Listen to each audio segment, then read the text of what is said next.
Should we put a band together next time we choose a song for the jingle? Actually, that'd be brilliant if for one of the shows we did a live stream of us trying to perform it. That would be fun. Trying? You're being very modest for a professional musician. It sounds like you got it down from day sounds one. like you're being the opposite of modest. Ah, true. Sorry. We're live. ALTBAYS show brought to you by ALTBAYS.nz. We're live 3 times per week, every Monday, Wednesday, and Friday at 7 p.m.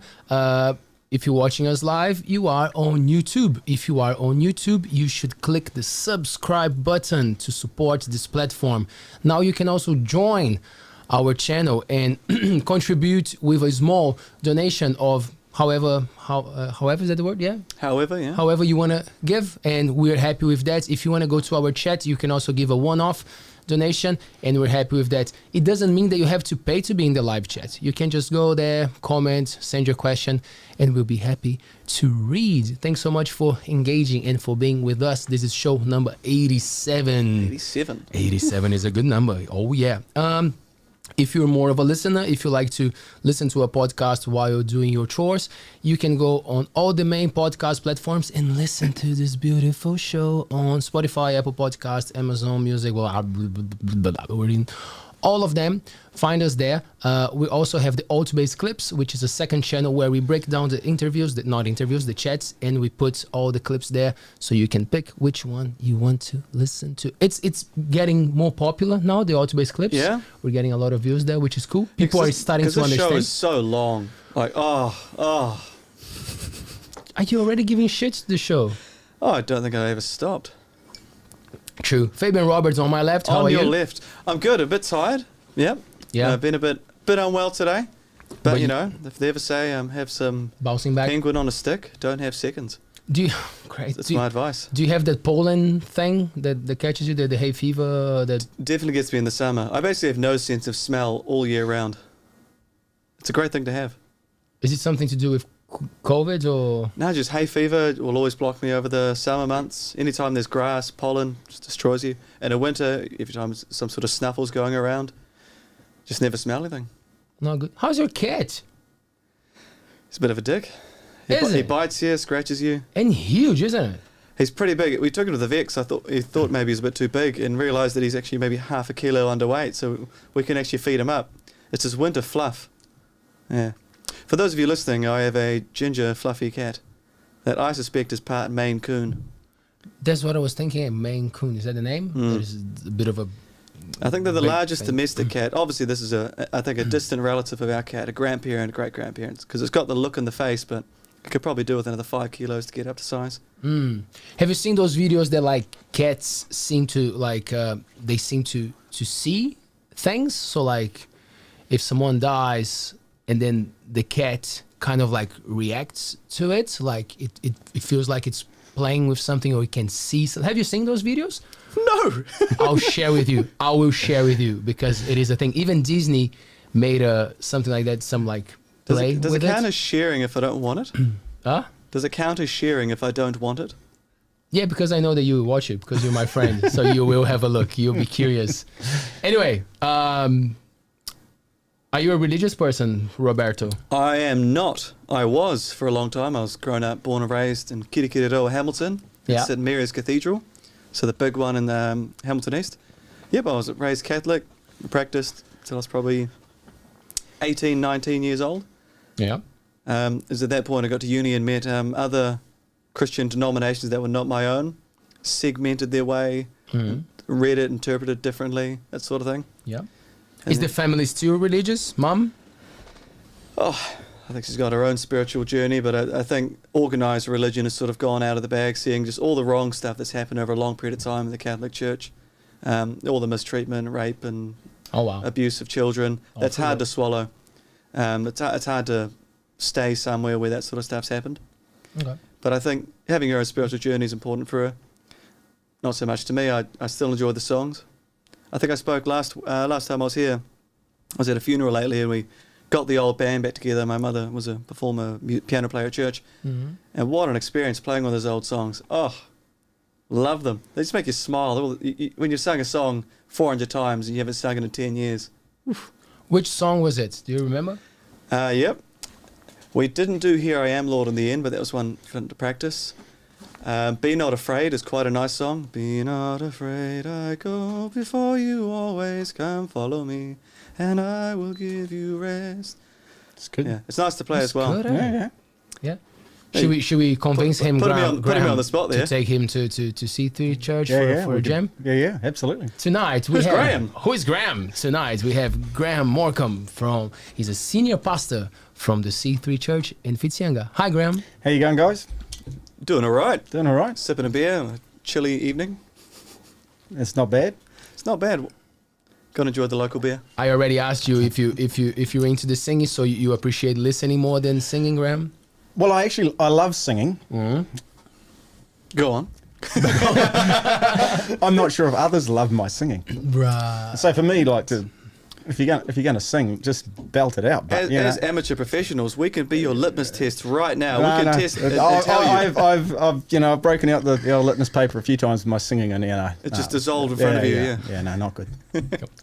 Well, let's give it time. The show might take 1 hour and a half, 2 hours. We might get into some singing later on. Oh, yeah? Graham, senior pastor. How do you become a senior pastor? What's the journey to become a senior pastor? That's a good question.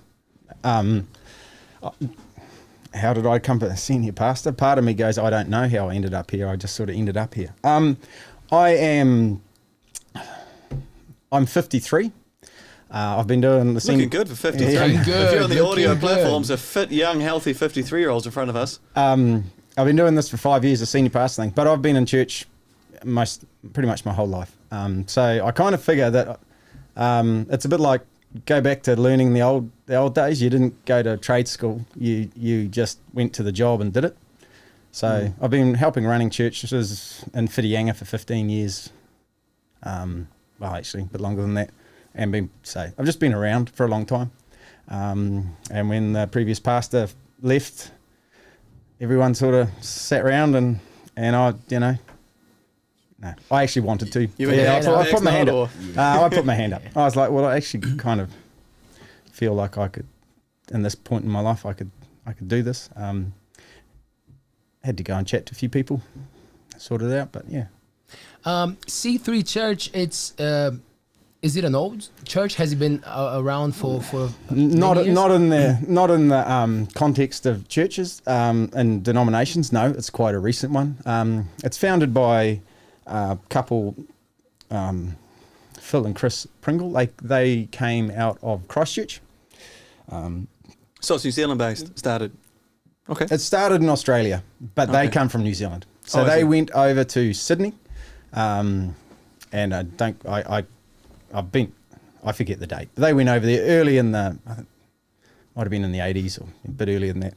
And they set up a church over there, what we'd call planted a church, went over and started a church, probably in a surf club somewhere, I think it was. And it just grew from there. And they've just continued to grow and it's ended up to where it is today, but it's just taken, What church were you before then? Like, which one did you grow up with? I grew up in the Anglican church down the road. So you're a local. I'm a local. Yeah, I am a local. I think so. Are you allowed to be a local? It's a moving. Were your great-great-grandparents here? Have you ever left, even once, to go to the hospital? Yeah, no, I have left. Yeah. You're not a local? I'm not true blue way. It's interesting, that criteria, isn't it? What's a local? And you always hear the different things. 15 years. I've been here 45 years. My family's always been here. My kids were born here. That's not enough. Yeah. Okay, so there was a church here. Yeah, there was a church here, so I went there for a while. I've been to a Baptist church in Mount Maunganui as a teenager.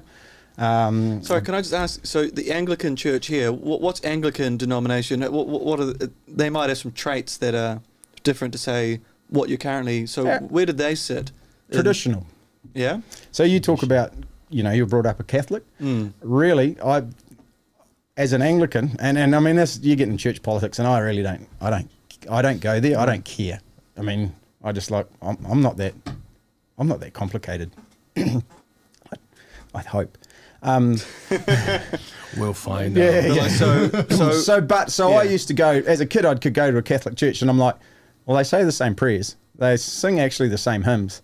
There's a few words different, and they do the Mary thing a lot more than I'm used to. I'm not used to that. But that, like the Hail Mary. yeah. I was like, I don't understand that, and they do this. Now my in-laws are Catholic, so you know I'm all good with Catholic. I'm fine. I go, you know, no problem, because their belief system is mine. Father, Son, Holy Spirit. I mean, it doesn't. It's the same Bible. We briefly spoke before the show about which version of the Bible, and Graham has an app on his phone where he scrolled through a never-ending list of versions, updated, revised, altered versions, different sects of the Christian faith Bibles. There were a lot of Bibles on there. There's a lot of Bibles, but nothing in Hebrew. So no, but you know that's because I don't read Hebrew. I barely read English, if I'm honest. So you know, but maybe Hebrew is the language you were built to read. Yeah. Have you listened to it ever? Only in films. Yeah, same. And I'm like, ooh. There's a lot of sounds. Yeah. No, and they don't sound natural sounds. I'm a bit almost scared. Fair enough. So, sorry, you see it in the Mount? Is that right? Yeah, just as a teenager, went to a Baptist church in the Mount.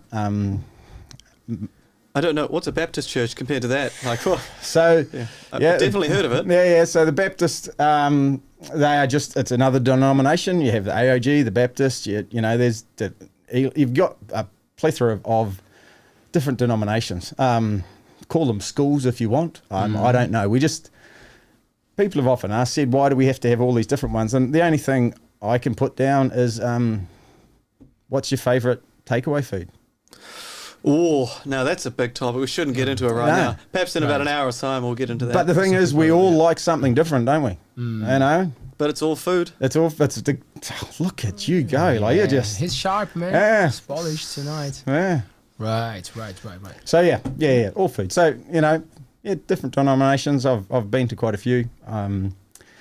There was a journey to turning up with C3. It was more about probably where we were as a little community of people that were gathering here at the time. We were just meeting in a home over there, and we got to know some people, and we ended up, they needed a farm to have some camps on in summer. And it was actually, they started that, and through that we got to know them, and through that we sort of joined up with them. And what did they have, or what are the characteristics of the C3 church that were appealing to you? For all of us actually at the time, and this will sound a bit weird. Oh, weird me out. Yeah. When we turned up, we actually all walked into the room and just met the people, and you know went to a church, you know, and we actually just felt like, you know, this feels like home. They feel like people that were like us. They talk. It felt good. Was it always in the black box to start with? Was that the first premises, or no? Was it farm? Yeah, it was on the farm originally. So we started with camps up on my wife and I's farm, which was my grandfather, and then my dad, and then we bought back in 2000. You're a local. Come on.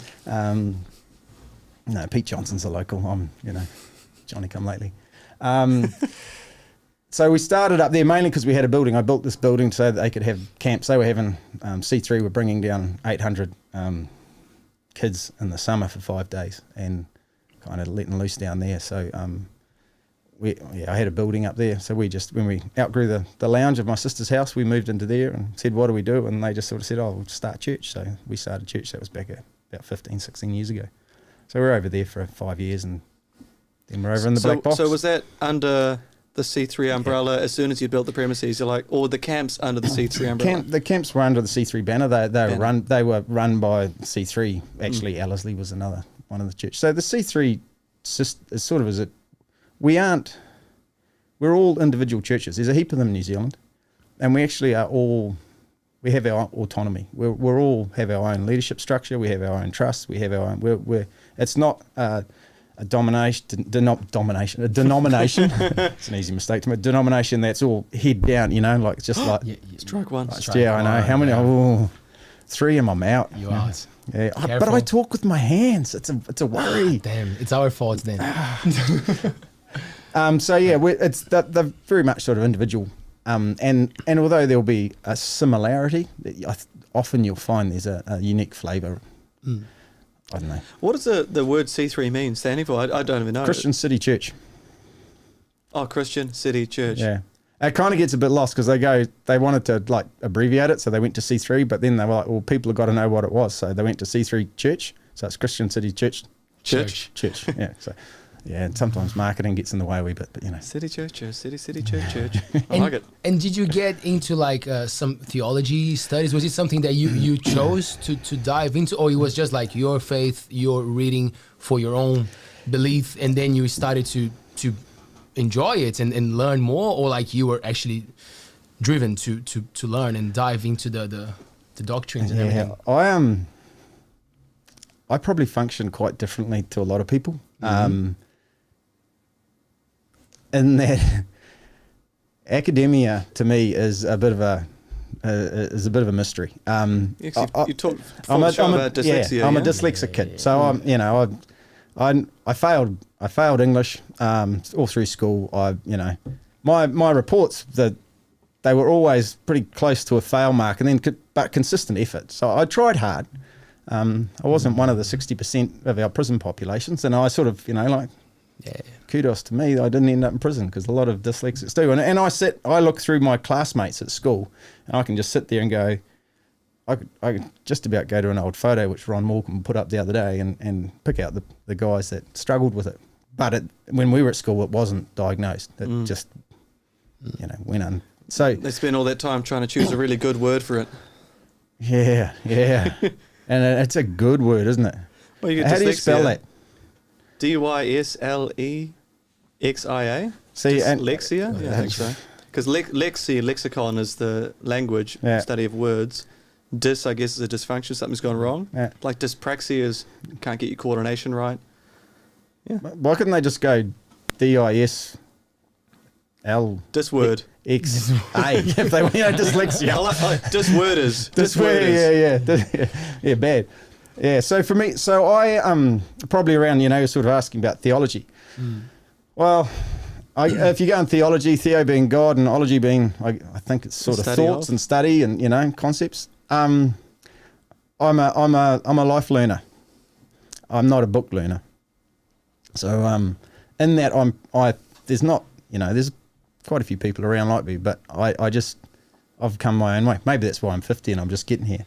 So you said you took over in the last 5 years? 5 years, yeah, 5 years ago. Who's the person that was the senior pastor, and what impact did they have on you in this journey, and how you came to be here with this part of your journey? Well, it was my sister and brother-in-law. So, it was pretty close. It was family. And that was family land where we were. So their house was right next door, and, so it was right there. It was just, we were sort of just a group of friends and family. So what was their learning or scholarship around it? It's probably a bit similar than me, but he's far more academic in approach than I am. And that's all right. It's just another approach.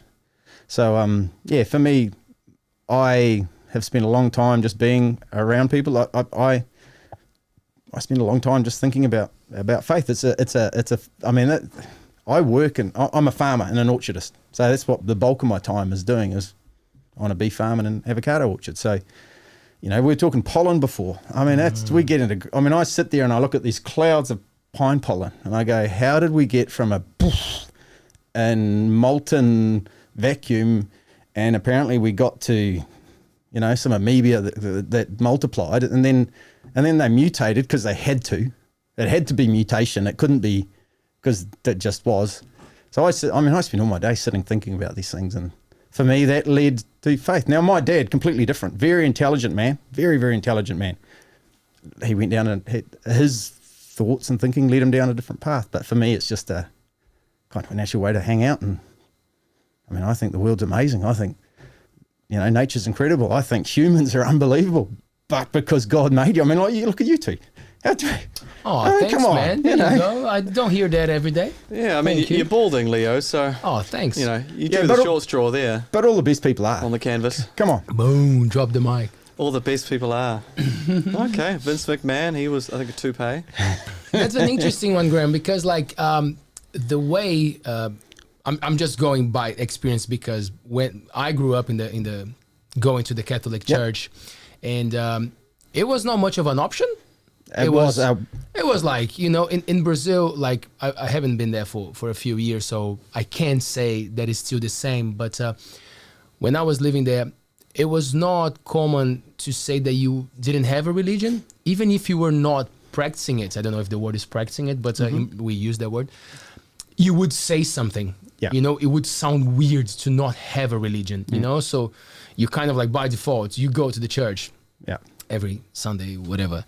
And that idea of the priest at the front saying very complicated things throughout like 80% of the mass, and then at some stage towards the end, the sermon, and then it gets a little bit more personal, but there's a whole ritual involved.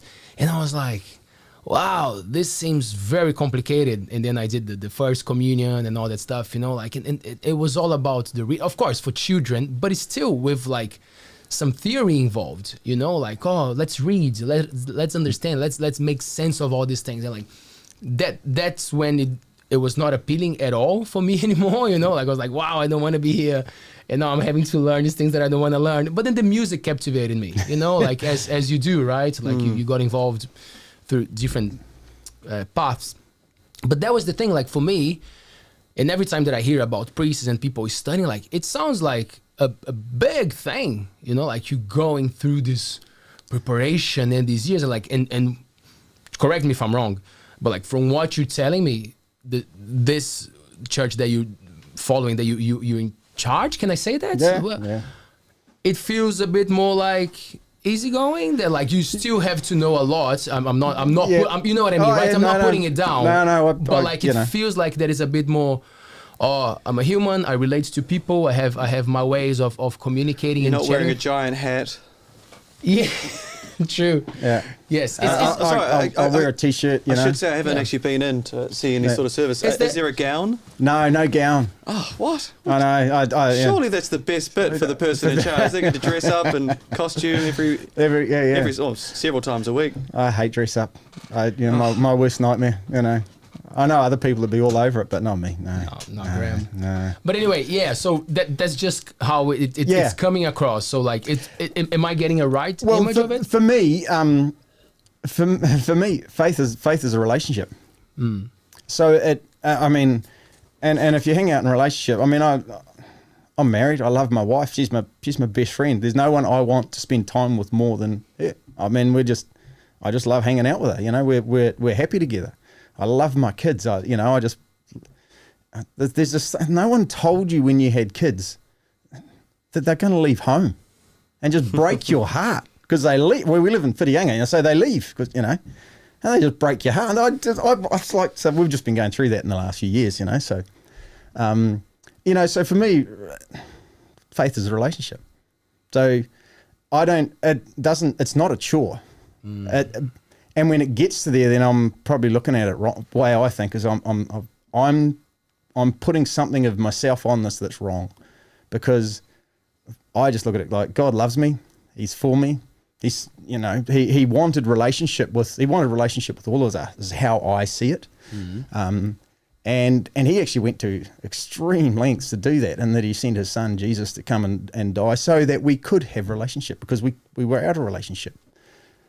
That's one of the points where I drew the line that made no sense to me. It's one of the things that I went in that time when I was in my late teens of built in His image.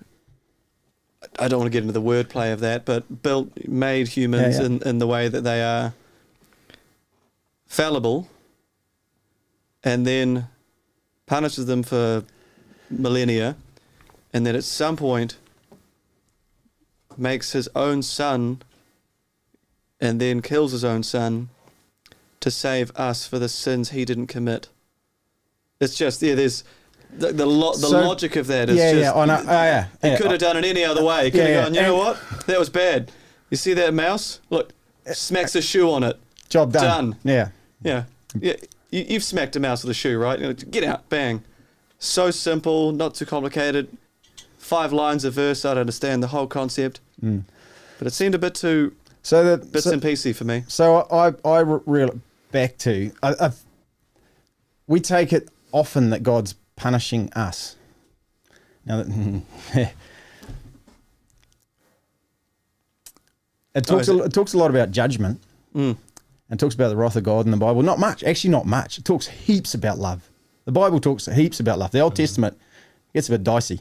Oh, that's a good point. So is the Old Testament part of the scripture of the C Church? Oh, C3, yeah. So Well, it's the Bible. So the Bible as we know it, man, all church denominations pretty much, they just read the same Bible. There's all these different, you got New King James, there's screeds of them. And they're just, someone else has had another go at looking at the Greek and the Hebrew and and trying to put it into New Zealand, into English, or translate it into modern language.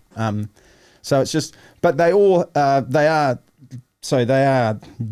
Genesis to Revelation. They are the Old Testament, which the first number of books, and I'm not a scholar, are actually the Jewish religion. That's part of their Torah. Yep. You know all this, and then so they're all, the Bible's just the Bible, and we all read the same Bible. Because the Bible's changed a lot since it started. I think the first disciple was at John, the first book, 30 years after the time when they think Jesus was alive. Mark, I think, was 70 Common Era. So the reason I think Mark's book was dated to 70 is because there's the temple in Jerusalem burnt down. It's a historical date that's they can put a time. So he knew that it had happened. So the two most recent books that were written were those two. And then I think from there, the next 30 years after, 85 years after the death of Jesus type thing. So it's quite a long time. And then I think must have been, not Constantinople, might have been just after him, there was revisions as well. I think Constantinople didn't make Christianity the main religion.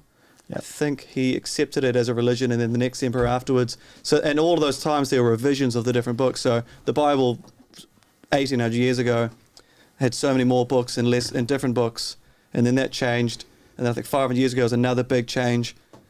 And then I think even beginning of last century there were changes of books coming out. And they still have the old books. I think in the archives at the Vatican they have lots of old versions. Judas had his own. What's the word? Book. I get book in it, and that was taken out at some point. Yeah, so I think it's been a living document. I think I read on C3 that it's a living revelation, but the book seems to have changed a lot over the history in terms of which Bible someone read 300 years ago versus today. Yeah, I don't know.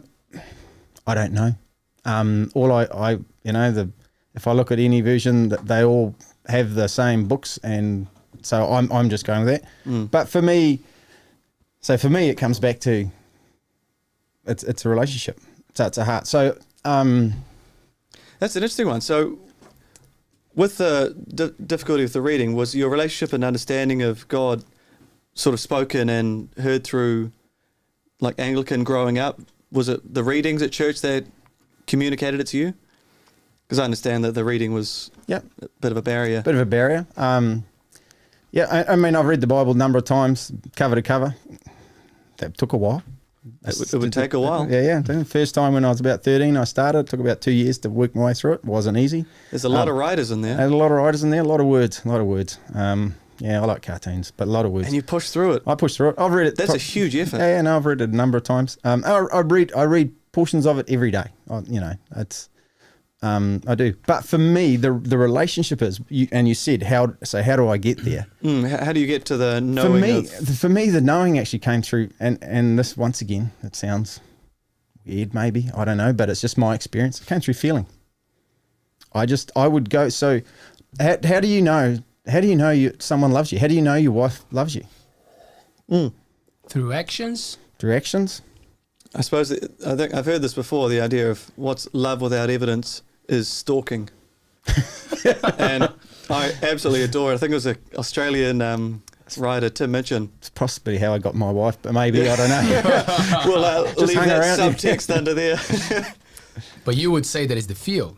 So the feel. So for me, I went to the Anglican church just because Mum and Dad didn't force me. Mum more. Dad used to go along a bit, but not a lot. But went along. And the old father would come and he'd go up to the front and take the bread and the wine, and it was wine back there, except I was too young to take it. And he'd just put his hand on, pray a blessing. And I used to turn up. And I'd just start crying, and I didn't know why.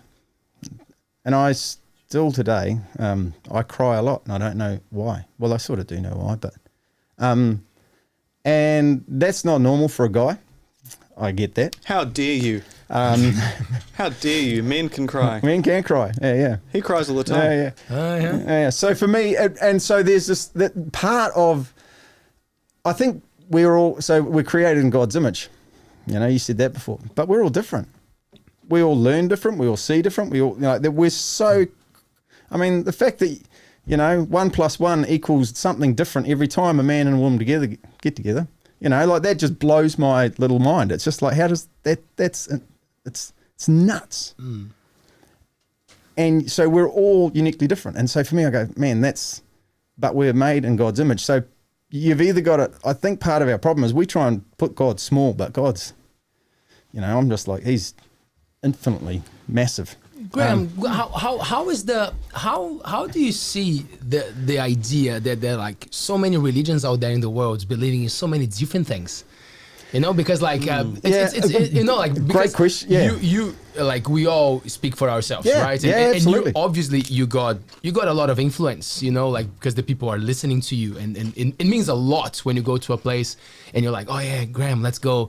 It feels good when you go to a place knowing that you're gonna get words from someone who inspires you. But leaving that aside for a moment, and just thinking about like a little bit of the big picture about like how much out there, like some religions have a bunch of gods, other ones have one god. Like because Fabian and I, we don't follow one religion, so like we have these open, mad conversations of like, how is it? Oh, what about that one? What about this one? But like we don't have this opportunity often to talk to someone who actually carries the one God thing. How is your view of what's happening out there? Well, my views, and many would say, well, Graham, you're a bit short-sighted. My view's biblically based. It's like, well, that's just how the Bible's put it, and it's a book that's been around a long time. Yeah, it might have been changed a little bit along the way, but the bones of it been around a long time. It's been around. So, that I just sort of go, well, that's right. Now, for me, It's a tricky one, isn't it? It is really hard. I mean, because quite honestly, I've always been a Christian. I've always believed in God. I've always believed in Jesus. I don't have a problem with that, Yeah. And you go, well, but probably where I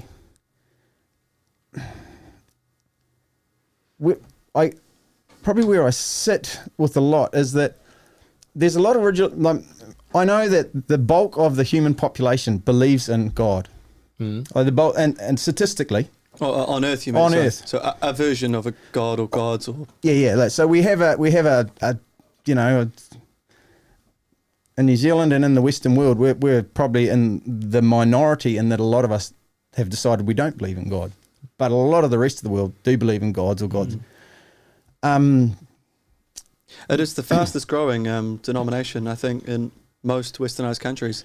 The non-believing is the fastest growing. And then I don't have a problem with it. I sit my where I sit with it is that if there's good, there's evil. Now the Bible and that's a really popular thing to say, and I know that. And but the Bible talks about, there's God and there's the devil. And he was a fallen angel, and like it might be. I'm not a scholar. So I take it, and I'm also, so there's good and there's evil. Now, I don't think many people actually, when you look at society, you doubt that too much. I don't know. I don't have to look too far, and I go, there's some nasty things in the world. Probably where I sit a lot is that I'm actually for people. I think people are amazing, but I think the problem, most of the time we look at someone and you go, they're just a bad person. But I was fortunate. I was brought up with two parents that loved me. I was told every day, that as I walked out the door, love you. And that's a gift, man. That is, hey, if you've got kids, just tell them every day you love them. They're amazing, because they are. They're amazing. So from your perspective, that some representations of the Christian church would say the billion Hindu in India hell-bound, but for you guys, you're more about the people. if they're good people. Well, no, I mean, the thing is, I wouldn't say anyone's hellbound. Because I'm not, the Bible tells me not to judge. I don't know. That's not up to me. That's God's deal. But I think we need to love each other. I mean, for me, the basis of my faith is love the Lord your God with all your heart, all your soul, all your mind, all your strength, and love your neighbour as yourself. All of the Old Testament is, is summed up in that. That was sort of Jesus's word. So I just for me, I can live off that. I'm a simple, I can get that.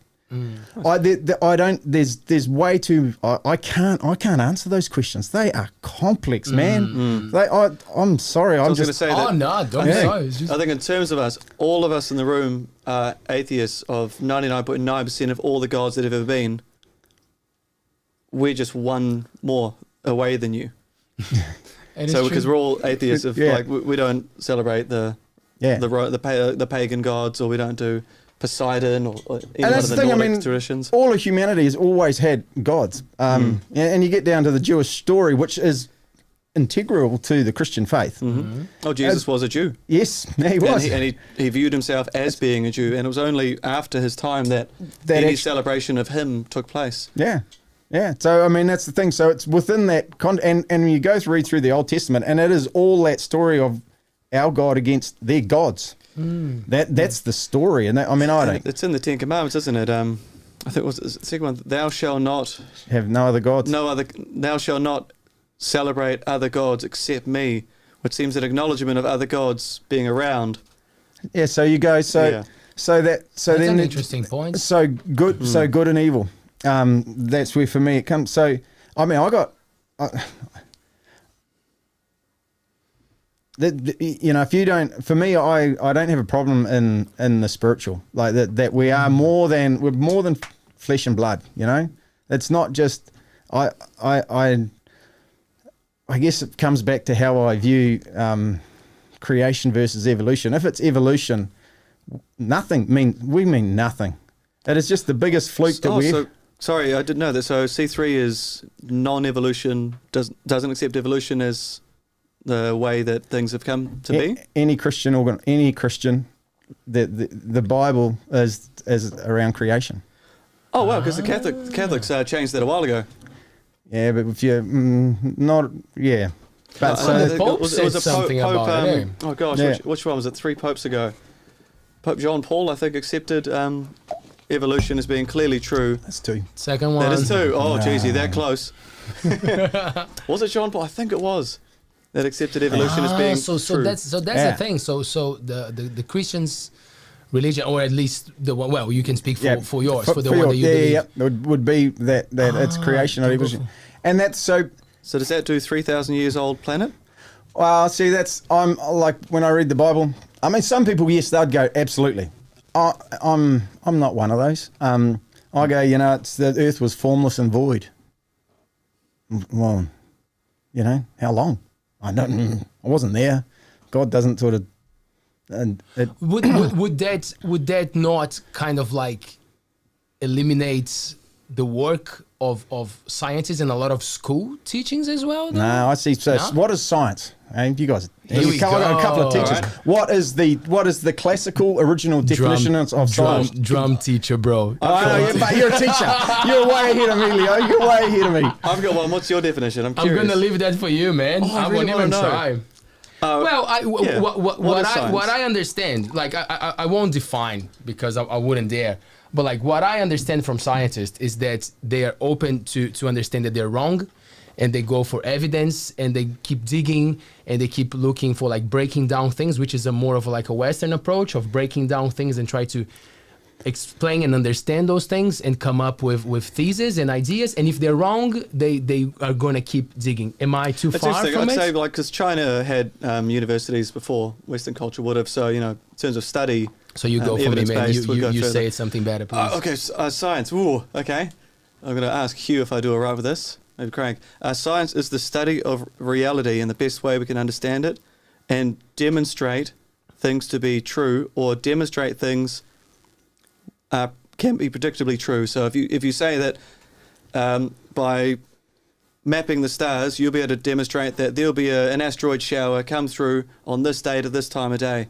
And that's happened 50 years before the event, and they go, here's the day, and there's the asteroid shower. So they were able to demonstrate that through their study of mathematics and the arrangement of the stars at that time, that these events would take place. And so that's an observation of reality that can be used to make predictions that can be useful and reliable. Yep. Same way that microphones, someone has said, well, this might work, this puts energy and allows it to go through here. Cool, so maybe there's an application of that.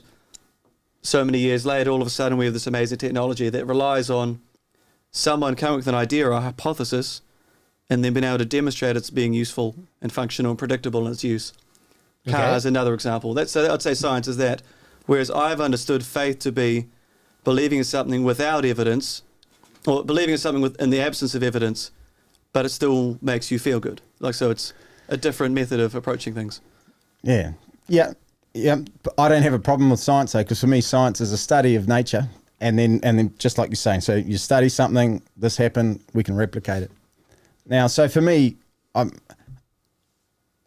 there's a lot of science, there's a lot of theories, and so theory's a theory. Yeah, so theory, the word, by definition, is the strongest argument for a phenomena in reality. Yeah. So the theory of gravity was replaced a long time ago with the theory of relativity. Yeah. So the theory of gravity is not the theory of gravity. That's been updated and changed because it was wrong, and that things have a relationship to each other. So the word theory is the final product. There's no scientific fact. There's no such thing as that. It's the highest level of being certain is that this is the working theory because it's the best way we can demonstrate. We can explain right now. Yeah. And so that always updates and amends itself when we discover new things, elements or stars or. And I mean, for me, I mean, faith's a weird thing because you can come up with all the science, and I will just still go, but I believe in God. And I know what that sounds like, and I get it. But through my life, I mean, as a teenager, I can remember leaving home and having that realization. Well, I get to decide what I believe, and I get to have that thing. But I have, so I made my decision. That's fine, and everyone does, and that's all. I don't have I got no problem with that. I don't have a problem with science. But creation's not something we can prove scientifically. I don't know, but I'm not a geologist, so I struggle with that one. For me, I guess the hanging around the land and looking at it, I just go, it doesn't stack up. I just go, I suppose anything that is just constant mutation. What did you farm? Out of curiosity, you said your grandfather was beef? Beef farm and sheep farm, and yeah. Because that in itself is the original, cows didn't exist until they were selected and evolved by the farmers to get the best, the fattest, the heaviest, the least aggressive, the smallest horns. They were bred. But those traits were selected for, and the other traits died away because they didn't breed them. Yeah, but that is within species. To get something to go, how do you go from cows to abagazoos, another species? How did we go from single cell amoeba, bloop, bloop, that actually to a complex amoeba that has a nucleus, and that divides my very basic science of the nucleus divides first and then bloop. I suppose it just comes under understanding, because there's people that there are probably hundreds of millions of people who have dedicated their entire lives to only trying to find out what is demonstrably true and that they could replicate. Yep. And so it's difficult to do in a single person's lifetime because not many species you can track. There are species you can track over time. Certain types of fly have a 10 to 14 day lifespan, and you can change with its genetics and change their mutated traits. They can glow, different wings, different ways of smelling, but that's eating still a different fly. foods. But they're still a fly. It didn't turn into a bee or a frog and it's that part that I struggle with, because so we're single cell amoeba. Now, this is the bit that blows my mind. So we have the Big Bang, I mean, they got that telescope up there. I love that thing. That's awesome. Those photos. The Hubble? Oh, no, the new one. Oh, yeah? Yeah, that's cool. It's awesome. I think if God can create you and me, and we're pretty out there amazing, he can create everything. I don't have a problem with that. Because I don't have to understand how everything works. I don't know how my phone works. And I don't know how to spell, so it's all right. I don't know how my phone works either. Yeah, no. Hector, do you know how my phone works? Depends on what it is. Come on, man, you're a kid. You got to know. Again. Depends on what it is. Well, yeah, like aren't you the technology generation? You're supposed to help us here. Yeah, but if it's an apple, then I can't help you. We're gonna talk about the apple soon. Yeah. so for me, we had a big bang. Like the everything turned up somehow, but it's elemental, is it not? Because we're spending all of humanity is trying to find life forms of some kind somewhere in the universe, somewhere in the galaxies. We're trying to find life forms, so it's elemental. My first problem is, how do we go from elemental to biological? Then if we did go to biological, then I have heard people explain that if you put the right elements together, you can get to biology. I'm sorry, I'm not a scientist. My brain doesn't cope with that very well, because it's now you've just crossed some borders for me. I suppose the opposite is also true, that you could take a corpse and you can extract the gold, the silver, the hydrogen, helium, lithium, beryllium, boron. You can take apart this carbon, fleshy, spongy, sweaty, hairy, balding thing. Thanks. And you could take it apart into its base element. So we can demonstrate that Leo, the specimen, is made up of each of those elements. Yeah, now. So it can be tricky to understand how those elements became him, but there's no doubt he is made of that. Yeah. And so that's, great point. Yeah, no problem with that. But sorry for touching your face, Leo. But still my problem comes, so you drive around our roads right now in the beautiful Coromandel, and you're just out there looking, and suddenly across the horizon there's a cloud forms on a beautiful sunny day. What is it? Pollen everywhere. How did we go from single? So this is another mutation that just defies belief for me. Sorry, I didn't mean to give you quite that. But No, go for it. But bloop. I love pollen. And it's without good. without pollen, you'd bees, smell. the world is gone. No, without pollen you could smell, and that would be. Yeah, well, there are some sorts of pollen that smell awful that I'm glad I can't smell. So at some point we had another deformity that suddenly said that we had sexual reproduction. Mm-hmm. How? Not like really that easy. My brain can't do that. How do we go from a single cell like that came from blip, blip, blip to actually now two of those cells somehow at the right time, this one went to male, this one went to female, and then they figured out how to get together and reproduce offspring. You're going to you're going to the deep recesses of my understanding. But I would say that there are so many different forms on Earth that reproduce in completely different ways. Like parthenogenesis is lizards, snails, and certain things they able to breed without the opposite sex. So that's a different way of doing it. Fish do it differently. Spiders have a different mating ritual. Obviously eating the male, some of the species. Humans have different mating rituals, and different apes and different ways of the ritual side of it. But also when you get to the smaller things, bacteria breed differently to each other. And so it's not necessarily having to understand how that started or why that started, but the scientific worldview is that's happened. What can we do with that?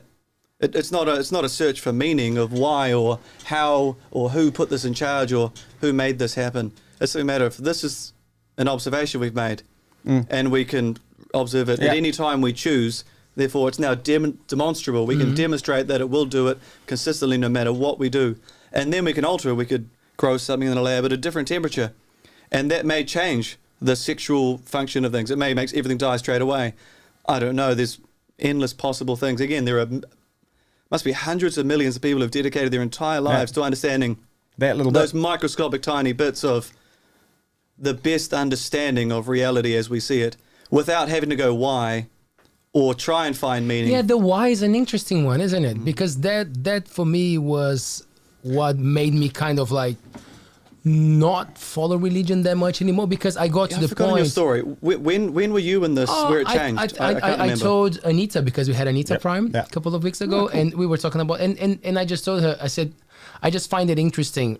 Like we can talk about the great things that Yep. religion does to the world, and unfortunately a lot of wars and conflicts because people don't think like you sometimes, because you think about putting people together and loving them, but we know that sometimes people get into that box of this is my religion, this is what the world should be, and then we have conflicts, unfortunately.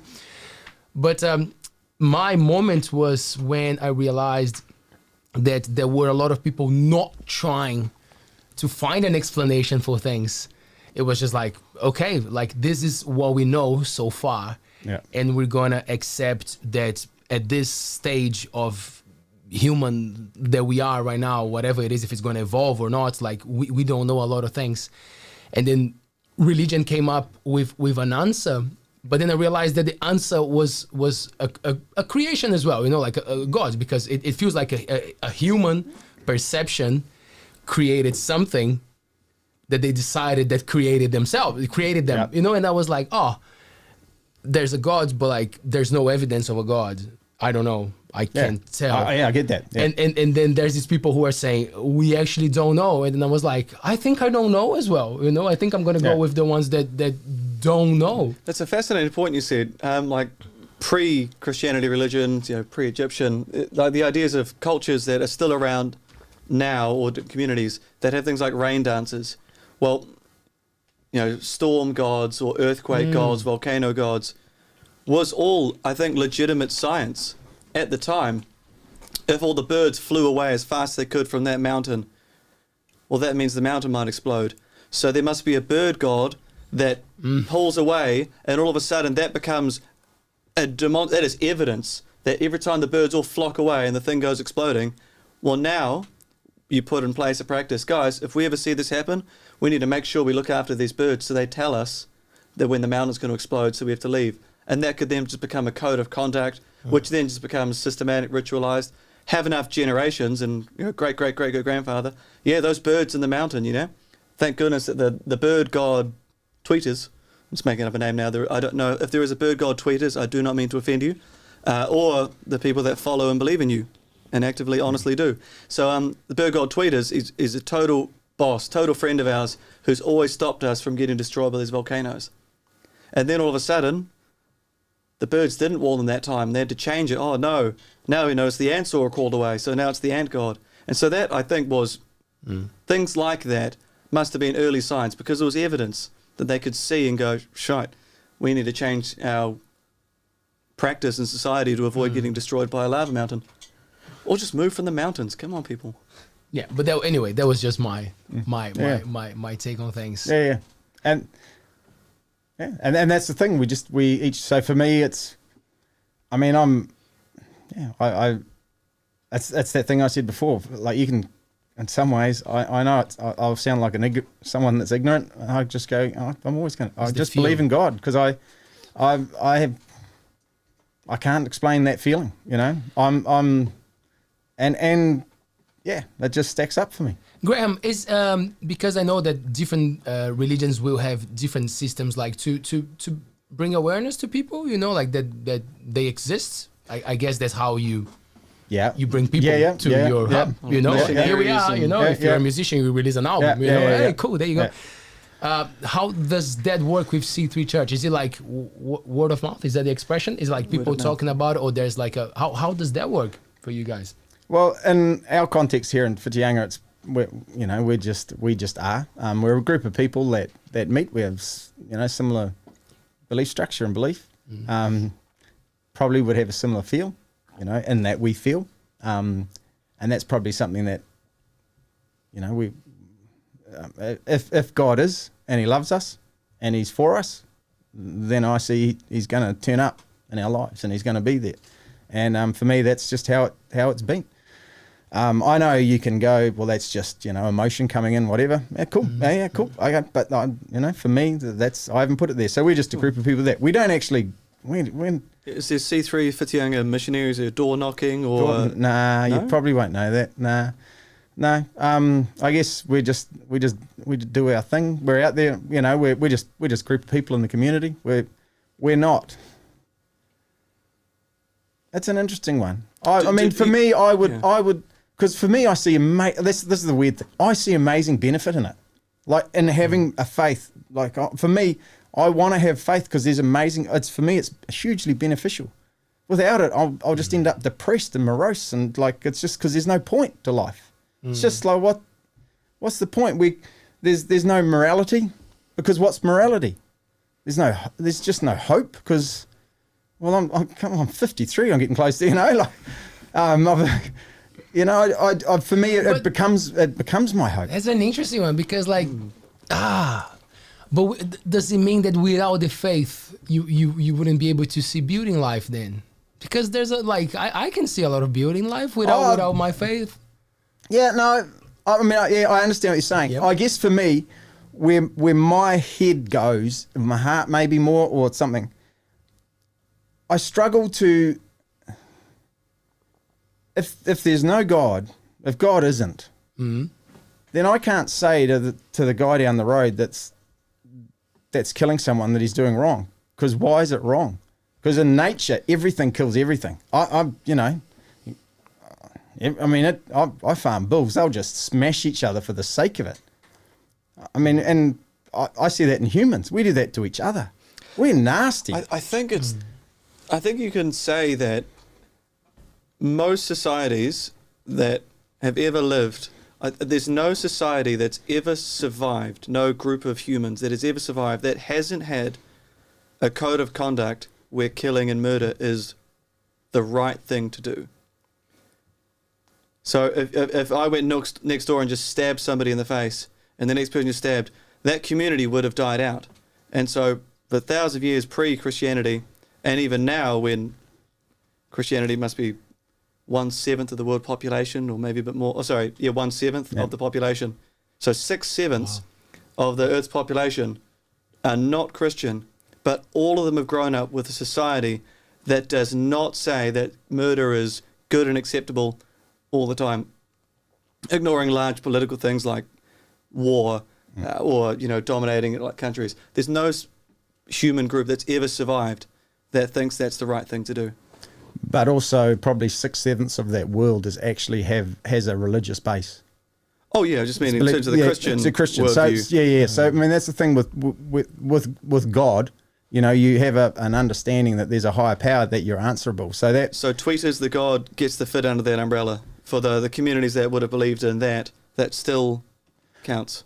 There's a lot of people that, once again, this the dicey ground that I don't really know about. But for me, there's a lot of people believe in God. I mean, you've got whatever word, God. I understand, the Christian faith is not that big, but it's come from over this God. So is that God the same God? Could well be. The Christian faith has just said that the only way to that God is not through any effort of our own, it's through Jesus and what he did, and that he died for the forgiveness of their sins. Not that you are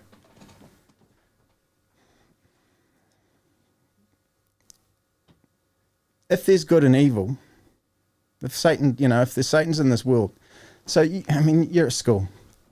You see two kids in the playground, and one kid's he's just whispering in another kid's ear, and he's whispering in his ear, and he's saying stuff, and then he's getting louder, and he's in his ear, and he's in his ear, and he's in his ear. And finally that kid turns around, smacks him. I never punched anyone in my life, so I presume it would feel quite good, but it'd hurt your knuckles. Whose fault is it? Well, in terms of whose fault is that this happened, it depends how far deep you want to go. It could be the person who's egging the person on's fault. It could be the person should have just walked away. Yeah. It could be the situation that the kid who's egging him on has been experiencing earlier that day, or what happened to him in his life. So however deep you go, there's a different answer. And I'm all good with that. But the thing is, for me, the devil kind of, for me, that's the thing. Like the Bible talks about, he is the great deceiver. He's baiting you. He's constantly there. We used to talk about, back in the 70s kid cartoons with a little the angel and the devil on the book. Which one are you listening to? the good or the bad, and that's like we're all faced with that every day. Make a good decision or a bad decision, react or not, and but I'm not. It's an interesting one. The idea of having to personally make those decisions. I think part of the thing that makes a larger group of people, larger group of humans, a village, a town, that, as I said before, like you're not allowed to just murder people, and that's sort of one of the creeds of a village of people. It's like don't steal is a general creed. That again, if you end up stealing people all the time, your community does not thrive. So a lot of those, what decision do I make, steal or not steal? Those societies that have developed a form of government, or putting it off to a third party to avoid vengeance and revenge. Like if someone kills and someone hurts your whole family, as you say, that you'd want to hit back and feel that satisfaction. But then society takes it away from you, going, look, they've done a bad thing, they need to be punished in some way. But for you to then engage in murder yourself to get them back is also a murder and a crime. So all those big societies is taking that responsibility away from the average person. So we don't have to sit there going, do I kill Leo right now or not? I'm already told I shouldn't do it, because if I do that, my family are probably going to have to leave Fitty, and I probably wouldn't be able to pay off my mortgage while I'm in prison, and they probably wouldn't give me a piano. So that consequence of me choosing not to kill Leo right now is already put in place.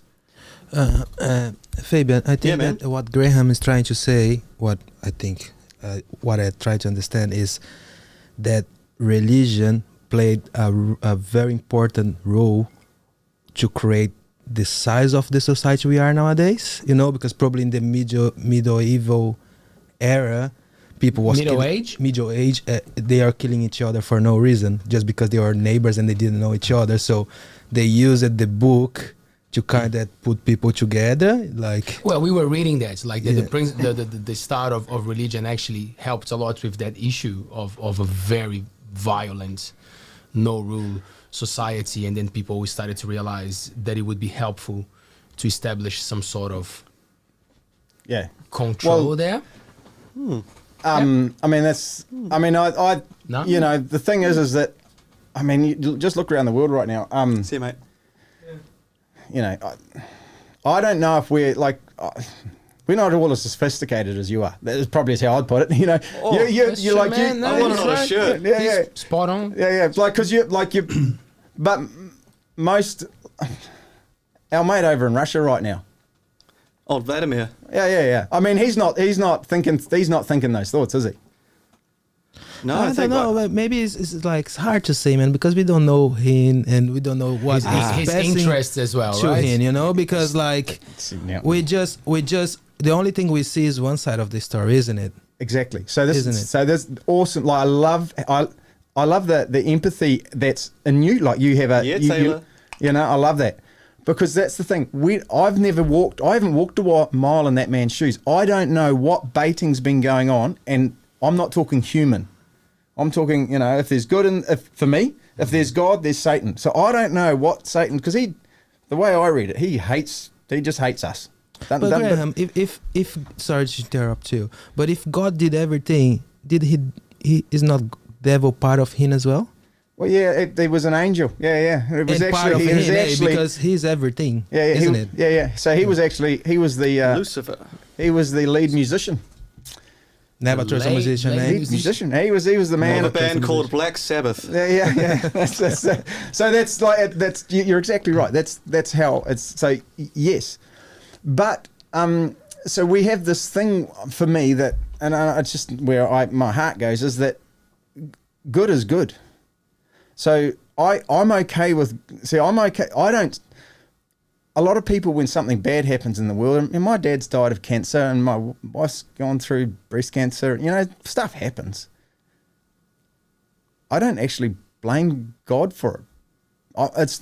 I'm not. Something bad happening isn't God punishing me. I think because He loves me. He's for me. Why the good things are in them? If you don't accept the bad things being in, why the good things coming from Him? Because the bad things are, for me, the devil in the world, the bad, and that's him putting the needle in to take my eyes off the good, to rob my joy, to steal to society, everyone's joy, But for me, if you can But for me, he's good and he's loving. And for me, the thing is, for me, you can not believe in him, and from my perspective of God, he loves the living socks off you. He just thinks you're amazing because he created you and he knows you, and he just knows everything you've ever thought and done, and he understands you and he loves you. Graham, I have a question. When we read the Bible and when we listen to the stories, and especially with the idea of hell, Yeah. and even God, like maybe you can tell us your take on what actually means. What is it? Like, is that a shape? Is that a form? Because like I understand, and that's very like little understanding of the whole thing. But like, I think there's a lot of analogies in the Bible. So like they give the miracles, but it doesn't mean that it was like a magical poof thing. You know, like sometimes it's an analogy, but like, is it for most of things, or there's actually again the place of ignorance here? Is that actually a belief of like hell, a place that burns, or like, or it's more? I see what you mean. Yeah. Yeah. Even God, like I was listening to this Catholic guy, and he was saying, "Oh, people think God, old guy, beard." Not really, but like, is that an explanation from your perspective of like the things that are miracles? What does it mean? Is that actually an actual space for heaven, hell? Yeah. I mean, It's an interesting point. So is it underground or in the clouds type thing? That's the thing. I see what you mean, yeah. I don't know. I mean, the only thing, the only thing, once again, big caveat, I'm not a scholar. No, I will get this all wrong, and I understand it. So I'm just speaking out of how I see it. And even within that, this is just me. Yeah. I mean, the Bible talks about hell as a place, but it talks about hell being a place that wasn't actually created for humans. It was created for angelic beings. It was, for spirits and that. Right. Okay. And it doesn't take, I'm once again, when it comes to, like, if Jesus came and he said, I've come to save the world, not to condemn it, not to judge it, then I'm like, well, I don't want to do that. I don't know what someone's been through. I don't, that attitude right there. Well, we just don't know. Well, because we don't. We just don't. And there's that great saying, but for the grace of God, there go I. I mean, I can't say that if I walked in someone else's shoes, I wouldn't be 10 times worse than they are, because I don't know. But for me, God's, like, we talk about grace in the church quite a bit. What's the word grace means? That's one of the ones I've struggled with. Okay. It's like someone is graceful and you're like, oh, what does that mean? They walk smoothly or smile just enough. Float over the, so ethereally move down the room with so it. Like Jesus' good grace, is it? So grace, so a completely, bad English, Graham definition. For me, grace is a gift you're given when you don't deserve it. Mercy, grace, sort of similar. For me, that kind. I don't really. Once again, don't do words. Words not my strong point. But for me, it's that. I don't think if God is good, ain't none of us good. I'm not good. I'm not. I know what I'm capable of. Go on, tell us. No, go on. And it's boring. Taylor, it's not much. dim the lights. Dim the lights. But I'm capable of hating. I'm all of that. It's below the surface. Mum thought I had massive anger issues when I was a kid because I had so much anger. Being a little dyslexic kid probably has that, comes out. You're frustrated. You can't express. You can't get through your point. You can't think it. Like no one's doing what you want. No one ever's doing what you want. Hey, that's frustrating. I don't know how teachers do it, man. How do those kids? Grace, only through grace. No canes these days. No straps. Like, well, honestly, how do you do it? It's a secret. For those of you on the audio platform, I touched my nose twice from right to left. Yeah. So that, how did we get to grace? For me, it's just that thing. It's yes. I guess for me, it's just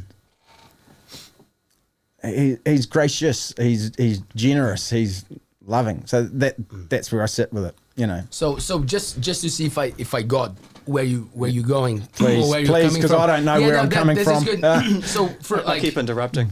from what For example, from what I just got then. is that like I interrupted. the evil, it exists, so it can take part of you. Like it can be because where I'm trying to go is when I did my research.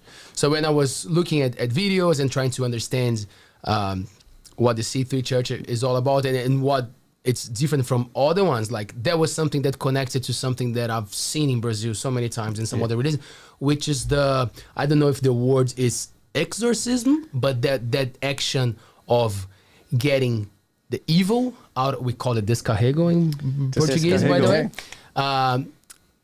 And that got my attention because I understand that from an early age in Brazil of like those people have something evil within inside and then someone is there with a higher power or some sort of I don't know that they can actually help those people and take them out of that agony.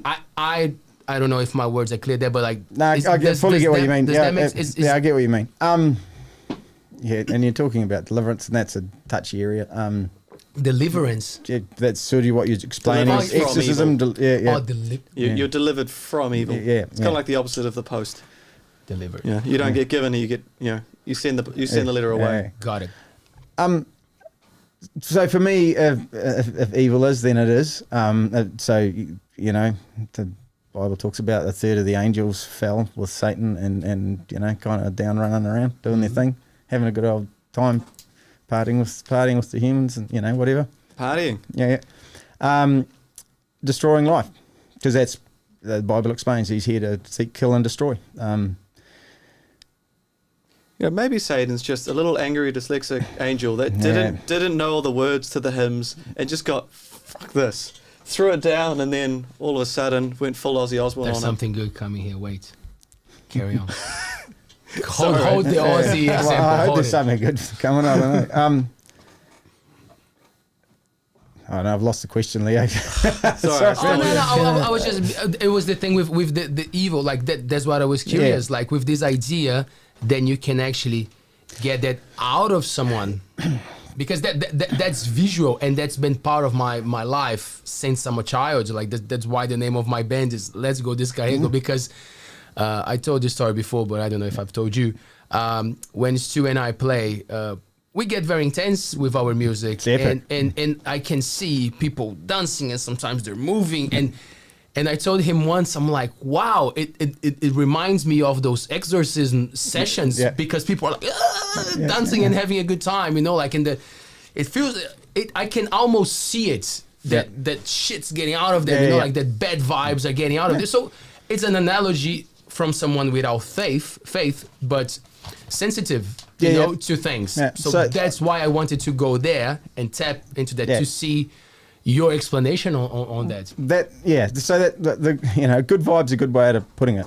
So for me, say the feels, good vibe. That's just, let's go a bit 70s on it. I'd go there. That's what about. I've been through depression. So I understand. People go, why didn't you just, there's things you just got to, they're just hard and you have to get through them somehow. And it's tough. I mean, life's tough. Life's not easy. And I don't know really if the Christian faith promises that it's going to be easier, that we can just get rid of all of the bad, and it's not, because it actually, I don't think Jesus said that. I don't think he was mean, he actually said, life will be pretty tough. And actually said, if you follow me, then people will hate you. So kind of, and I get that. Way to advertise a product. Yeah. It's a great way. And to be honest, I get that. I mean, coming on here, my heart rate, I'd hate to have seen what it was when we started, because I knew you guys are going to ask questions, and I don't want to offend anyone. This is just me and how I live and what's going on the inside. So I'm just trying to be completely open and honest. And we hope we're not offending you because we're just curious. Nah, I We're actually love chatting about it because most people won't. And I want to chat. It's interesting. Cool. Something you said earlier that you talked yourself down, and I sort of thought, no, you seem a very nice guy. And you said, I fail at this, I could be this or this, but I try and just be a nice person. And when I was like, well, get rid of the other stuff, and we already think you're a nice person without the belief that you had. Because I was thinking, like, I don't need to know what you believe, because you walked in here and you seemed a very nice person, and you spoke well, and we're chatting and talking. I already knew you were a nice person without having to take on the other parts. Yeah. So I think you sold yourself short. We didn't have to know the other bits. You already seem a very nice person. Oh, thank you. And so some of the ideas I find conflicting, but not the person. And again, that's relationship. Relationships can happen for me. Yeah, I really appreciate that. So for me, there can be bad ideas and good ideas, but none of that reflects the people that have them. I disagree with lots of this guy all the time. I love him trying to talk about capitalism because it's just as funny to me. It's fun. Yeah. But that doesn't mean I hate him and think he's a tosser. Or Can I just bring a topic back? I think man, it's steer connected. us.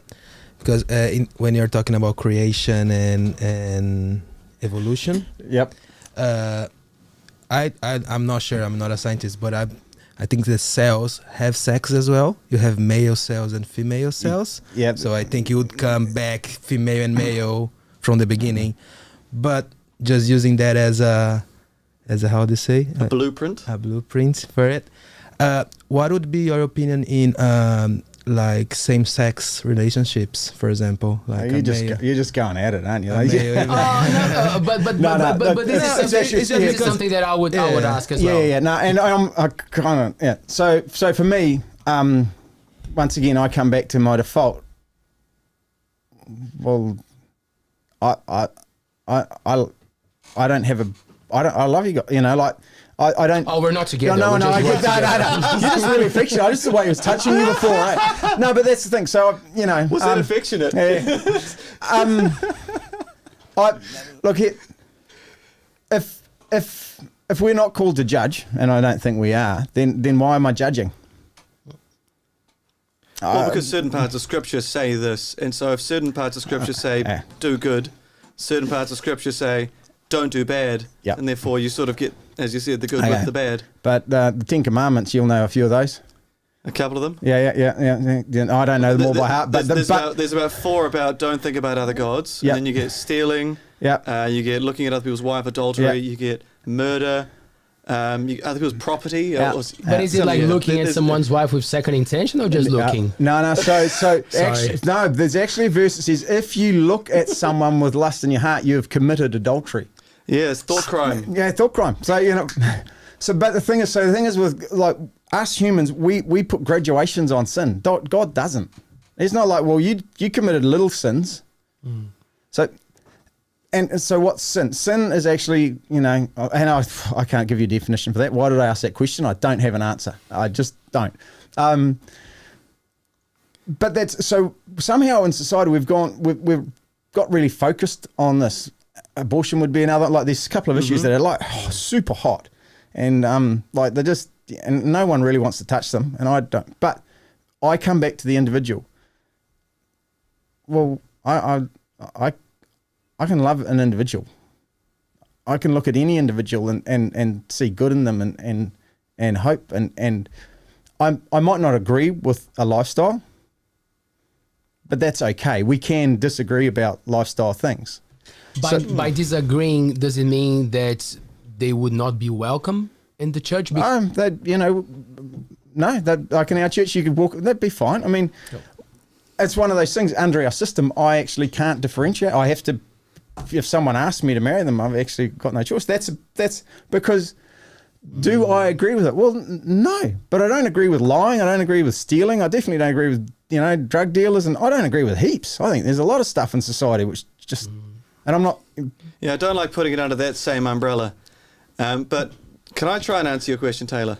Because that was one of the things that brought me out of my faith. Is one of my best friends told me when he's at some point that he was gay, and being raised Catholic, that at the time that's a no-no. It's things have changed since then. That's there's been a reform since I've left, but for thousands of years or a long time, nearly 2,000 years, that was frowned upon and wrong, and I was called upon to hate him under that umbrella that he's doing all these things, and I just couldn't in any way come to terms with that being even an option.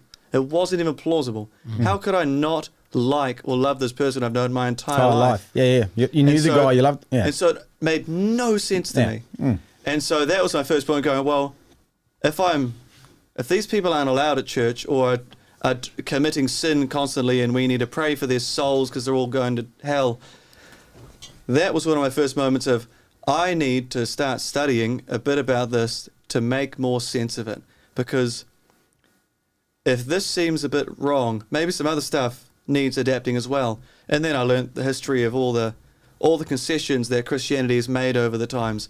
Like in the same passages about same-sex marriage, a couple of lines above, or depends which edition you have, it might be the half page before, is you're not allowed shellfish. It's almost in the same sentence. So there's like, don't sleep with your niece, don't sleep with your nephew, don't sleep with your uncle, don't have shellfish, don't have sex with another man. What? Don't do this on a Sunday. These lists in Timothy, Romans, Corinthians, and Leviticus. Cloven horse, the cloven hoop. There's a whole, And yet, wow, shellfish is booming. We export out through Fiddy quite a bit of shellfish. The Coromandel is committing a sin on par in the same list as homosexual marriage or incest. I mean, and they don't even sell it in Fiddy, they ship it internationally. So, for me, that question of same-sex marriage or same-sex couples was one of those revolutionary moments of going, this is absurd to me that someone would have an opinion on something that's none of their business. And then that opened the doorway for me to try and find a better argument and for me to be a stronger Catholic. It took about 2.5, 3 years for me to finally drop it. Is it because it's rooted in the idea of reproduction, male, female? Do you think that's why most of the churches go there? I don't know. It's rooted in amoeba. Single-celled organisms. Yeah, I don't. I mean, once again, that's stuff way above my pay grade. My way of coping is, look, I see someone in the street, I don't really mind. I don't care. I know that you're created by God and He loves you. Whether you believe in Him, you don't. Whether you living in a way that the Bible says is, you should or you shouldn't. It doesn't actually, because if Jesus died, He didn't die for my sin. He had victory over all of the stuff that Satan's using to keep us away. He got rid of that, so we actually can have relationship. And I don't know what I don't know what. There's a part of me that just doesn't know what to do with that. I think the grace of God, the mercy of God, might be a way bigger thing than most Christians can comprehend. Most people can comprehend. Graham, you seem to be quite open for ideas and to discuss some topics. I think like if we go to a bit more like extreme or old school religions, people who follow different ideas, they would not be that open to talk about these things, which leads me to think that whoever created the church, I forgot, Phil Pringle. Pringle. You correct me if I'm wrong. It feels like he had an idea of the Christians' beliefs, and he made like an interpretation of it, and it's like he's still following it, and then he does something that it opens up for more people. Like, and even if that's wrong, but like what I'm feeling is that like it gives this opportunity for people to come up with that as well, because I think anyone could, right, open a church if you have a legally, Yep. right? What I've been expressing isn't a C3 position on anything. Right. It's Graham's position. I was going to say, because you said before that there's so many different branches, independent churches under, say, that same banner. So we are... So is there a conservative C3 church, say, in Christchurch, or a conservative one at Auckland, and then a liberal C3 church, or... I'm using those terms in a bit of a facetious manner. But the idea of you're not bound by what where's the head branch based now in the world? In Sydney. Sydney. So in Sydney, you're not bound to do exactly the same service that they run. No, So that's quite different to we're autonomous. the traditional ones. Yeah. So we're autonomous. So we are quite different in that. So that's an all, Cool. and there are other churches around. I mean, you can have an independent church. There are independent churches that actually have no affiliation with anyone. Personally, I don't like that model. I like, I like having someone that I'm answerable. I like to have, there's a structure in place. I have oversight. I have people that. Are you audited based on do you have to have a number of? Oh, sorry, this is now it's not a business, say, but you need to be able to pay rent for the building. Yeah. So charitable trust. So charitable trust. So on the business side of things, is with the people that check in to audit, are you audited on that? Yes, you're able to pay your own rent. Yes, you're able to bring people in. Are you bringing in so many numbers of people? Is there a baptism? Is that a thing? Baptism, yeah. We're not audited on any of that. There's, they'll ask sometimes. You keep a record of who your members are, but that's a pretty. Who's a member? You're someone that's here for now. I'm in the room. For me, I'm just about the people that are in the room with me. That's who I'm there for. Do they have to contribute with an amount, or it's something that how does that part work? They don't like So now you're talking about tithes, which is a biblical principle that basically God's given us everything. Just give them a bit back. Sorry, say the word tithes. Tithes. Which comes from a tenth. It's language thing. Oh, so 10. Oh, because I relate to the things that I learned from Brazil. From the 10% of the salary used to be like something that they would recommend. Yeah. It was never imposed. No. But that's what the recommendation. The Catholic Church in Brazil did that while you were growing up. How do we call that? The Protestants one in Brazil, like Evangelicals. Evangelicals. Evangelicals. Yeah. Evangelicals. So that was pretty, and still it's huge. Like pretty, like straight. So I mean, that's how most churches run it. I mean, it's just on the it's self-fund on the members funding it. That's just how it is. So a bit like a club. You're quite modern. Is it like, are you doing bank transfers? Are they still handing around baskets? Because I remember... Are they all baskets? Yeah, I remember the baskets go around church. And I remember at some St Mary's... It's just a pain. You get 20 cents and you're like, what do we do with this stuff? Got to go to the bank, roll it up. Yeah. But I remember when St Mary's Cathedral in Hamilton, Kirikiriroa, they needed to update. There was the old deep red wine carpet with sort of dotted gold little bits through it. I love that carpet. We took away some of the church's old carpet and we lined one of the parts of our it was a garage, now it's you actually steal unit. from the church. I believe we paid a donation. I reckon we paid $400 to probably get 20 square meters of the church carpet that was used. Well used. It was really nice. It's cool. Hopefully we got somewhere right behind the lectern or the altar, somewhere that only had holy feet on it. But I remember when they needed to update, they were old, crappy, the kids' sound room where you put the loud families when the kids are crying.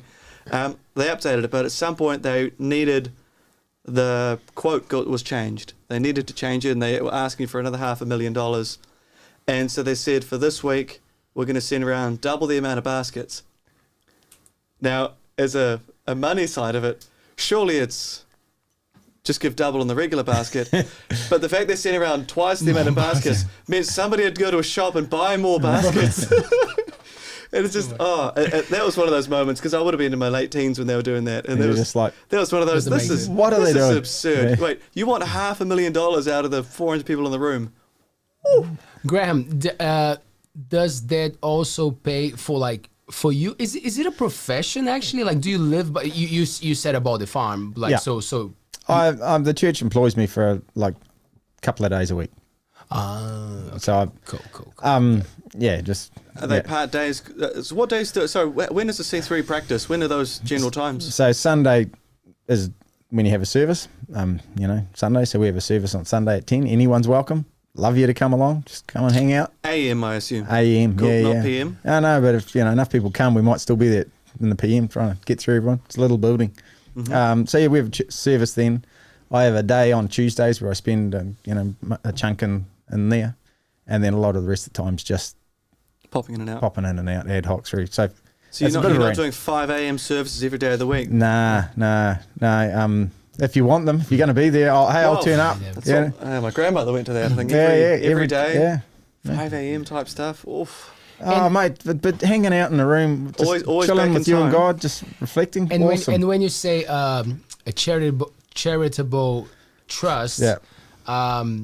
so that's charity, Yeah. right? So are there programs that the churches that are part of the charitable trust system that they give back to community? How does that part work? Because again, ignorance, you guys correct me if I'm wrong. When you're a charity, you don't pay taxes on things. Yeah. Is that right? Yes. Charitable trust, and then again, because it feels like you getting the money and you of course you're supporting a place where we can all gather, so it makes sense that you give. Yeah. But like, does that go back somehow to projects or community or something? So and the answer is yes. Sometimes better than others. Right now, right at this very minute, there's not a lot happening. We just changed buildings. We used to run Total Rock, which had which was just a whole heap of some mums from the church running it for the community, people to come in, hang out. We've just, hopefully that gets going again soon. But we've stopped it because the acoustics is horrendous. If you put 60 little babies in there, it's quite special. Try teaching. Yeah, no. So it does, it comes and it goes. But we are audited by, like there's an audit process. Not that this is government audits. You have to. So it all got to. Question: did the government audit C3 New Zealand and branch They through, or audit- just building? They audit C3 Whitianga. We are independent on that. We're So C3 seem to be really not loose, really trusting or really supportive of the independent model. Like you can run your own services on the own times that you choose, presumably only Sundays. Yeah, you run whenever you want. Yeah. But then you do your own finances, your own employment. Yeah, and that's painful. Doing employment. Oh, So which painful the cross, employees? man. Carry the cross. Which painful employees do you have at the moment that you want to, name and shame? Yeah, it's me. Yeah, it's me. Right. So there are projects, there are things. Yeah, but there's at the things going. moment- Yeah. And I mean, we're all of the churches in Whitianga put in towards day camp and stuff like that. There's things that happen. We try and Yeah, so tell us about that. So the C3, so it started with the camps. Has that continued for 17 years, 15 years, something like that? The original camps that did day camps on our farm. That's the place where that runs. So that's that one. It's still running there. Yeah, that one's still that's still going there. Well, it hasn't for the last COVID. Oh yeah. Did you build another barn or? No, I've Kept just the left OG. just kept the OG barn. Yeah. It's a good old tin shed. So that stuff still runs and still happens. And is that every holidays? There's something, or is it particularly summer? That one.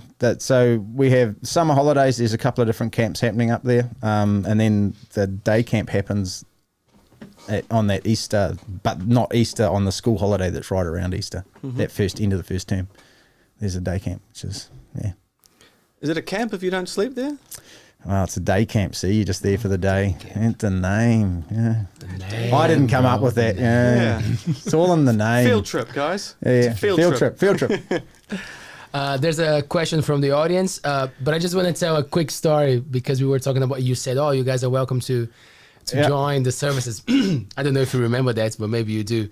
So there was one day that you almost got me, man, that I went to. Do you remember that morning that I went to talk to you? Yeah. So we had that epic party at the Monkey Theater. Remember that, Fabian? That I put the band together. Yes. It was a big show. That was fun. So I went to talk to Noel. Yes, it was a great party. So I went to talk to Noel, and I was like, no, I want to book the Saturday. And he was like, cool, do it. And then I said, do we have time available before, because we want to come, set up the place, make a cool sound check and everything. And he was like, man, it's all good. You can come any day before Saturday. The only thing, the place has to be tidy Sunday 9 a.m. And I'm like, no, come on, man. Like, we're throwing this big party, man. People will be leaving the venue at 9 a.m. we expect. But anyway, 5 a.m. or 5:30, last people leave the venue, and in my mind is like I look and it looks like there was a war at the place. Like it's just booze everywhere. It doesn't smell great, and we put like plants, and it was looking great. But then I'm thinking, man, the church is having the thing tomorrow in 3 hours, 4 hours. So I go home, put my head in the pillow, didn't sleep at all. 8 a.m. I'm back there, and then I'm determined. I'm like, I'm gonna clean up this place. And when I opened the door, like it was a completely different idea. It was way worse than I thought. So I'm like, damn, gotta go there and talk to C3 Church, man. Tell them the problem is not gonna happen. So I go there, I knock at the door, I have a look, and some of the children were like rehearsing. I was like, well, it's just the children here. What's happening? And then Graham is behind me, man. Like God showed up. I was like, wow. Graham was like, hey, Leo, how's it going? I was like, good, man. Knew my name. I was like, I'm not sure if it's a good idea to use the space there. And he's like, no, it's a good. It's for the children's training or children's. I'm like, no.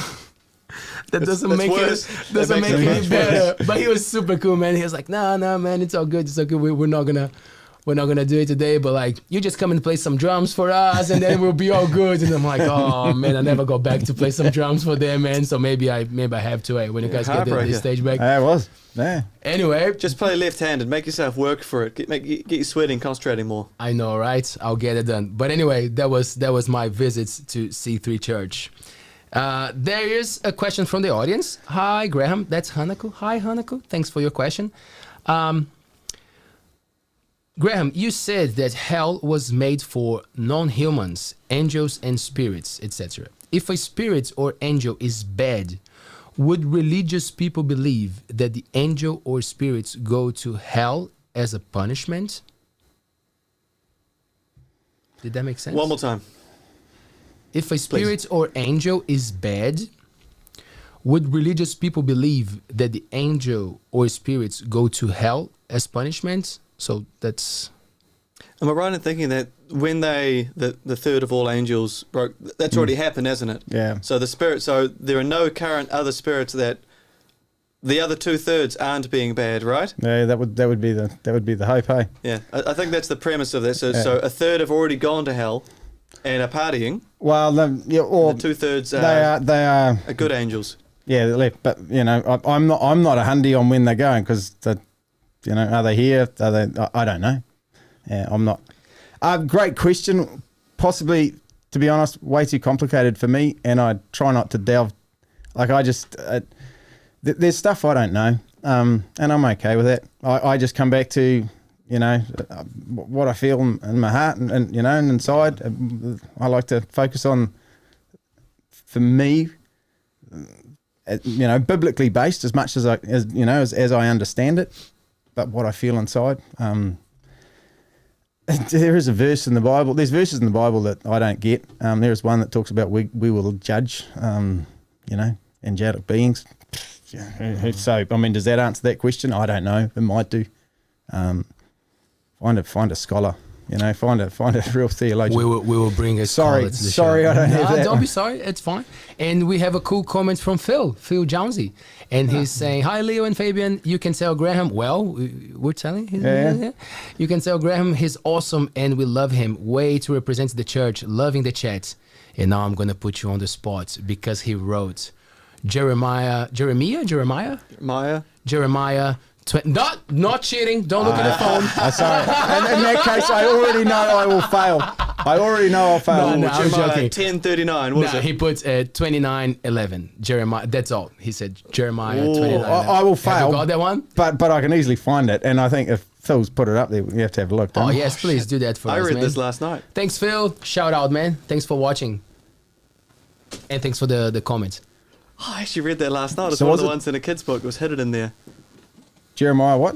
29:11. 29:11. Sorry, our listeners, there's a little interference because Graham is checking his phone, but it sorry, won't be team. long. No, you do that, man. It's all good. It won't last. It's okay. Let's have a guess. It'll be quick. Jeremiah 29:11. Let's have a guess. I'm going to say it's to do with loving one another. That's my guess. What do you got? Leo? It's a what do you got to game. guess? I don't know. Be who you are. Be true. I'm going to go with that. Maybe it's about identity. Okay, No, I'll go with you. Yeah. I'll go. For with I know Fabian. the plans I have for you, declares the Lord. Plans for welfare. This is this. Okay, so now we're talking versions. So I can just tap on that and go compare and find one that. For I know the thoughts I think towards you, says the Lord. This is out of the New King James Version. Mm-hmm. Thoughts of peace and not of evil, to give you a hope, a future and a hope. So when we talk about different versions, you can go to the NIV. For I know the plans I have for you, declares the Lord. Plans to prosper you and not to harm you. Plans to give you a hope and a future. And then I mentioned, So yeah, that's what it is. So that I would, I'm with Phil on that one. Like for anyone in front of me, God's plan for you is to. He does have a great moustache, Mr. Jowsey. He does have a good. It is thick. It is thick. His beard doesn't end. If he didn't shave, his beard would go down his neck into his chest, and that's as far as I'll check. You'll stop the visual right there. Yeah. But I'm seriously thinking, mankini. I don't think I'd see skin. Fabian, before we wrap it up, would you Yeah, like to add some comments or ask something else before we finish? No, I suppose that, like, growing up, I had a religion and found my way out of it through asking those really difficult, challenging questions that I really struggled with about 2.5 years. But for me, I find it was worth it, where I came out going, I never had to ask the difficult question about hating or evil or sin. I could come out just assessing people on base who they are, and does this person make me feel good in my life? Does this person try to do good things? Do they do good things? I think that came out of me learning my way out. But I always still start with, it's the person each time. And it's not about the ideas they have. I think there are bad ideas in the world, there are good ideas. But people are still people, and you can't hate people for bad ideas. You can only look at bad ideas. And you can't just love people for good ideas. You have to love the people that enact them and do the good things. So I don't know, it's a bit wordy, but yeah. A bit philosophical. Send a message to the people from the C3 Church Whitianga and to our audience, Graham, please, man. Yeah. C3 Church. Yeah, church. Well, what we do is we actually, we pray. And so can I end with a prayer? End with a prayer. Do that, end with a prayer. Yeah. Lord, I thank you for everyone's that's listening. I thank you that you know them and you love them and that you've got a plan for them, a plan for good. I pray that you're a blessing upon their life. I pray peace and hope and love into their world. I thank you for these guys and for them having me here. I pray you'd bless them and bless their families and take care of them all. And I thank you for this beautiful place we get to call home. I thank you for Whitianga, for the community, and for all the people here, because it's a pretty cool place, Lord. Amen. It is a very nice special thoughts. place. Thank Amen. you. Thank you. Yeah. Thanks, Taylor. And for you watching us at home, thank you so much. Subscribe to our YouTube channel.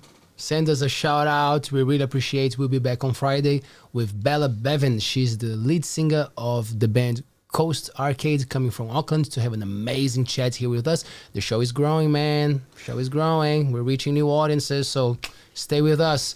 I will see you on Friday at 7 p.m. Peace. ALTBAYS.